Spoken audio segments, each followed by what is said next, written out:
Real quick, guys, this video is going to talk about the Darkstream. Towards the end of my video, I get into my thoughts on last night's Darkstream. And to get the Darkstream, yes, you can subscribe to it on YouTube for free. However, oftentimes when the subject matter is deemed controversial by Vox Day, who's the guy who puts the Darkstream on, he pulls it down and limits its access only to unauthorized .tv. Which is his paid subscription service, as well as a platform for all these folks. So you might know some of these people, most notably Owen Benjamin. Owen Benjamin is huge. He was a very famous, well, somewhat well-known Hollywood comedian who basically turned on Hollywood and said you guys are a bunch of sick freaks when they started promoting transgender children. Owen said, fuck that, enough is enough. He got basically canceled out of Hollywood. All his gigs and his scheduled events were pulled and canceled. And he basically lives in a really nice rural area now. And his live streams are on, I believe they're on D Live, but they're also recorded and put it here on the Darkstream. And anytime Vox Day does a controversial Darkstream, he pulls it off of YouTube after like maybe an hour or two. And then you can find it here. So this white privilege is civilization video is the one I'm going to be talking about in the next video, and start the next video. Welcome back to another video. As you know, if you haven't subscribed or smashed that like button, please do, as it helps game the YouTube algorithm, which suppresses content like this in favor of mainstream lies. I had three things I wanted to talk about today. What you're seeing on the screen is the Darkstream channel, which is Vox Day's stream. He does it about once every 48 to 72 hours these days. And I definitely want to talk about his stream last night. And before that, a couple updates. I've been doing the voiceover acting and lessons. They actually are usually done in the studio in the city that I live in, but since they're closed for the coronavirus thing, they have been, doing them over Zoom. They've been very good. And last night I had people messaging me and telling me how funny I was and how good I was at it and that I had a knack for it. So looking forward to turning that into a side hustle or a side project. Because as you guys may have heard before, I don't say it all the time, but my goal is to get out of the hyper-converged tech company career path that I've been in for the last 10 years. I mean, when I first joined and got into the tech scene, I mean, it wasn't like what it is now, where you need to be constant, like, especially now, guys, they're making us go to these, like, conferences about change, which they're not going to do anything about. It's like constant virtue signaling. It is insane. I don't really attend because I have work to do and we're all remote. But yeah, I'm like trying to get out of eventually by learning new things and creating new things and learning new skills, I'll be able to finally get out of this hyper converged career and make money and pay for my kids' needs in a much more liberating and not converged way.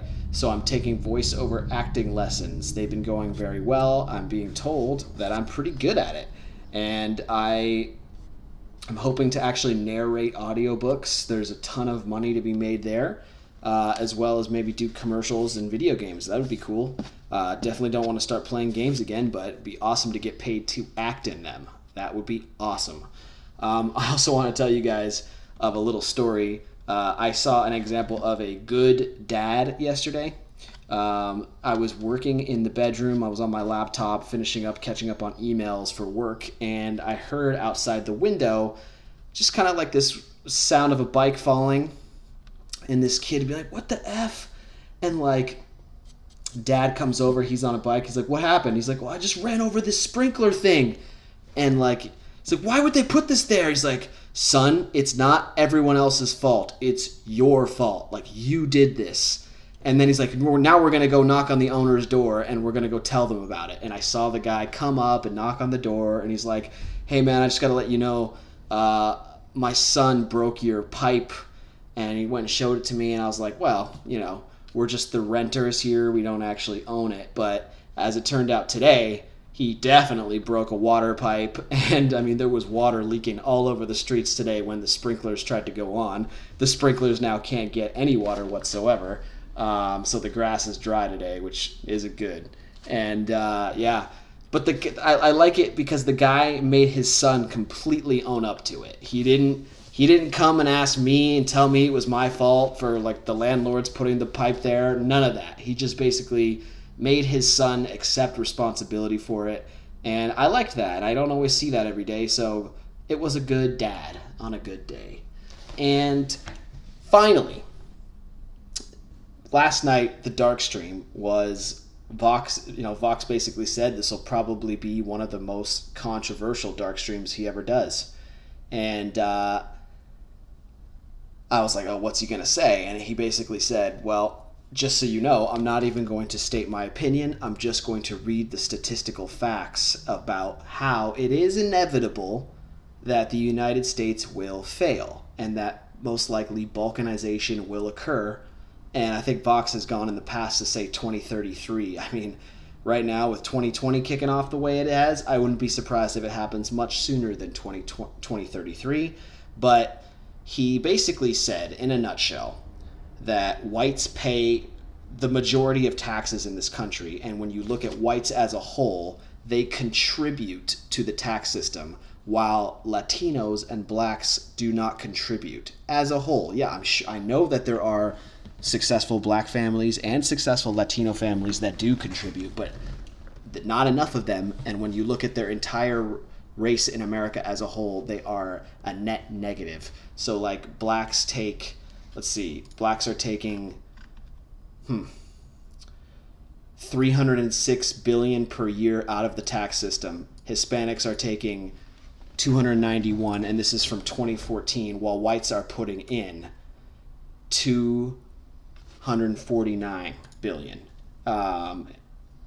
Actually, I don't know the difference between these two categories. But how I found this webpage was actually on Social Galactic. I asked people like who had seen the Darkstream last night, where did Vox get his numbers?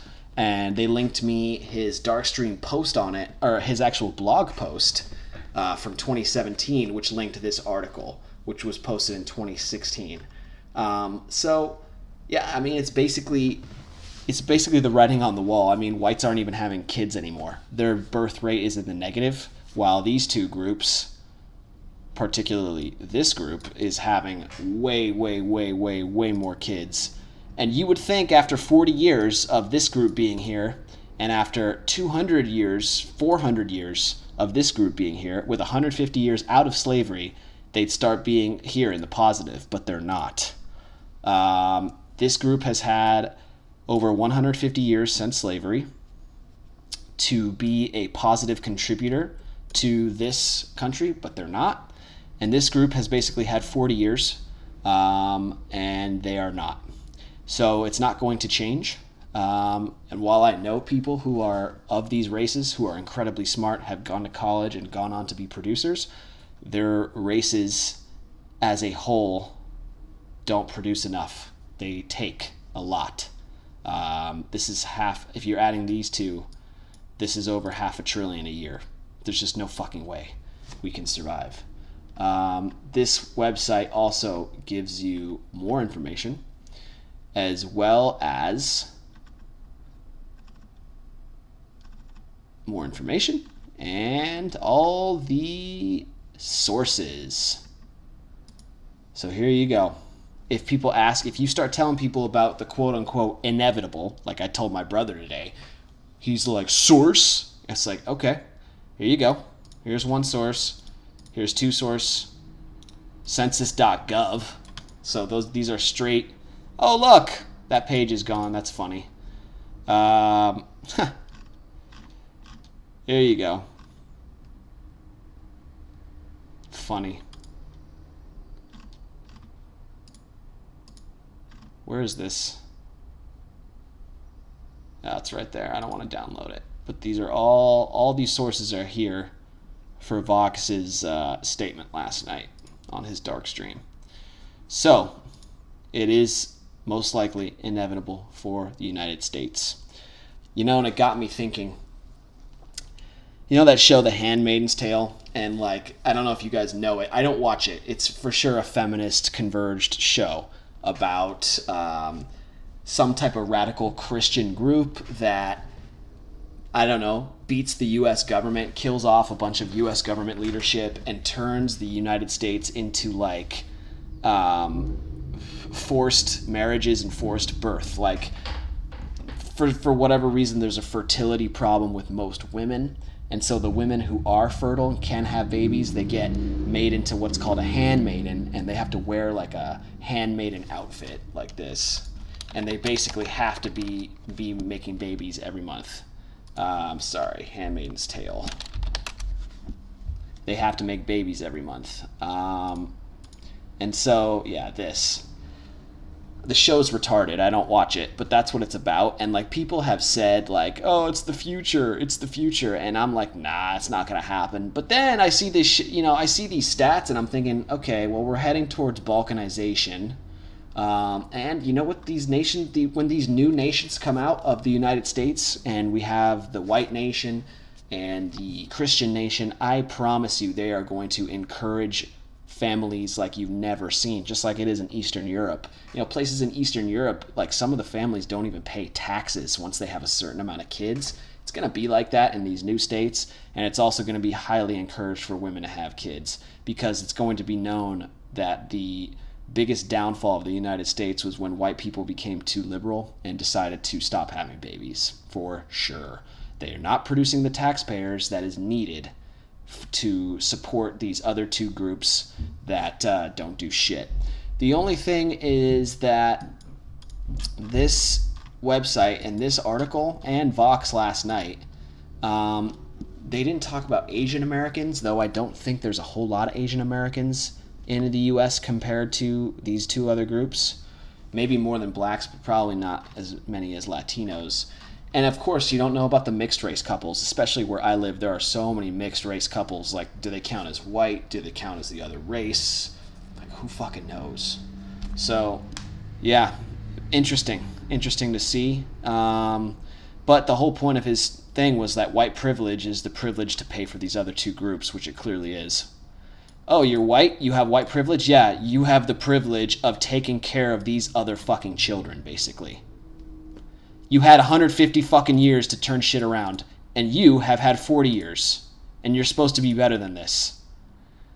Fucking ridiculous. Anyway, that's it. You guys have a good one.